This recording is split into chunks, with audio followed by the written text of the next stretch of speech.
നമസ്കാരം, മലയാളി വാർത്തയിലേക്ക് സ്വാഗതം. കഴിഞ്ഞ ദിവസം നമ്മൾ ഞെട്ടിക്കുന്ന ഒരു വാർത്ത പുറത്തു വന്നിരുന്നത് അത് കേരളത്തിൽ നിന്നല്ല, രാജ്യത്തിന്റെ മറ്റൊരു ഭാഗത്തു നിന്നും, ബാംഗ്ലൂരിൽ നിന്നുമാണ് ആ ഒരു വാർത്ത പുറത്തു വന്നത്. മറ്റൊന്നുമല്ല, വിവസ്ത്രയായി ഒരു പെൺകുട്ടി ഒരു ക്ഷേത്രത്തിൽ വിഗ്രഹവും എടുത്ത് ആ ക്ഷേത്രകുളത്തിൽ ചാടി മരിക്കുന്ന ഒരു വാർത്തയായിരുന്നു. എന്തിനു വേണ്ടിയിട്ടാണ് എന്ന് ചോദിച്ചാൽ ആർക്കും അറിയില്ല എന്നുള്ളതാണ്. ലക്ഷങ്ങൾ ശമ്പളം ഉള്ള ജോലി, കോടിക്കണക്കിന് രൂപയുടെ സ്വത്ത്, ഇട്ടുമൂടാനുള്ള പൂത്ത പണം, ഇവയെല്ലാം കയ്യിലുണ്ടായിട്ടും എന്തുകൊണ്ടാണ് യുവതി ഇത്തരത്തിൽ ഒരു ആത്മഹത്യ മാർഗം സ്വീകരിച്ചത് എന്ന് ആർക്കും അറിയില്ല. ലക്ഷങ്ങൾ ശമ്പളമുള്ള ജോലി ഉപേക്ഷിച്ച് അമ്മയ്ക്കൊപ്പം താമസിക്കാനെത്തി. 25-ാം വയസ്സിൽ സോഫ്റ്റ്വെയർ എഞ്ചിനീയർ ജീവനൊടുക്കിയത് അന്വേഷണം ഊർജിതമാക്കിയിരിക്കുകയാണ് പോലീസ്. ബാംഗ്ലൂരിൽ നിന്ന് ജോലി ഉപേക്ഷിച്ച് അച്ഛനിൽ നിന്ന് പിരിഞ്ഞു താമസിക്കുന്ന അമ്മയ്ക്കൊപ്പം 25-കാരിയായ തേജസ്വിനി താമസം തുടങ്ങിയിട്ട് ഏകദേശം 6 മാസം മാത്രമായിരുന്നു ആയിട്ടുണ്ടായിരുന്നത്. തേജസ്വിനിയുടെ അമ്മ അരുണ ഭർത്താവ് ഈശ്വറാവുവിൽ നിന്ന് വേർപിരിഞ്ഞ് ഹൈദരാബാദിൽ തനിച്ച് താമസിക്കുകയായിരുന്നു.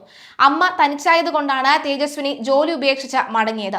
എന്നാൽ ഹൈദരാബാദിൽ എവിടെ താമസിക്കണമെന്ന കാര്യത്തിൽ തേജസ്വിനിക്കും അമ്മ അരുണയ്ക്കും ഇടയിൽ ആശയക്കുഴപ്പങ്ങൾ നേരിട്ടുവെന്ന് ആണ് അമ്മ നൽകിയിട്ടുള്ള മൊഴി.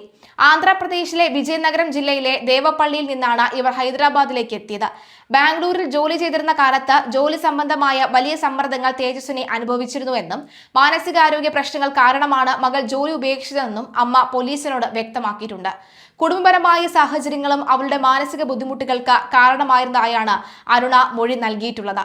ശനിയാഴ്ച പുലർച്ചെ 2:30-യോടെ ശങ്കർ നഗറിലെ വീട്ടിൽ നിന്നും വസ്ത്രങ്ങളൊന്നും ധരിക്കാതെ തേജസ്വിനി പുറത്തേക്ക് പോകുന്നതിന്റെ CCTV ദൃശ്യങ്ങൾ പോലീസിന് ലഭിച്ചിട്ടുണ്ട്.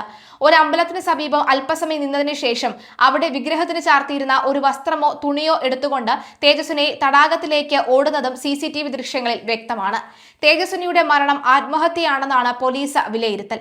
അരുണയെ വീട്ടിൽ മുറിയിൽ പൂട്ടിയിട്ടിരിക്കുകയായിരുന്നു. ഉറക്കമുണർന്ന അമ്മ അയൽക്കാരെ വിളിച്ചാണ് വാതിൽ തുറന്നത്. ഓർക്കുക, ആത്മഹത്യ ഒരു പ്രശ്നത്തിനും പരിഹാരമല്ല. ഏതെങ്കിലും തരത്തിലുള്ള ബുദ്ധിമുട്ട് തോന്നുകയാണെങ്കിൽ മാനസികാരോഗ്യ പിന്തുണയ്ക്കായി കൗൺസിലറെ വിളിക്കാവുന്നതാണ്. 1056 എന്ന നമ്പറിലേക്കോ 0471-255-2056 എന്ന നമ്പറിലേക്കോ വിളിക്കാവുന്നതാണ്. എന്തായാലും ഇത്രയും പണമുള്ളൊരു കുട്ടി എന്തിനാണ് ഇത്തരത്തിലുള്ള രീതി തിരഞ്ഞെടുത്തത് എന്നത് അമ്പരപ്പിക്കുന്ന കാര്യമാണ്. മാനസികമായി വളരെ ബുദ്ധിമുട്ട് അനുഭവിച്ചിരുന്ന ഒരു കുട്ടിയാണ് എന്നുള്ളതാണ്. അതുകൊണ്ട് തന്നെ പലരും പലതരത്തിലും ഇന്റർപ്രിട്ടേഷൻ നടത്തുന്നുണ്ട്. പക്ഷേ എന്താണ് യഥാർത്ഥ കാരണം എന്ന് ഒരുപക്ഷെ എവിടെയെങ്കിലും മൊബൈലിലോ ഫോണിലോ ഡയറിയിലോ എവിടെയെങ്കിലും സൂക്ഷിച്ചു വെച്ചിട്ടുണ്ടോ അല്ലെങ്കിൽ എഴുതിയിട്ടുണ്ടോ എന്ന അന്വേഷണവും ആരംഭിച്ചിട്ടുണ്ട്.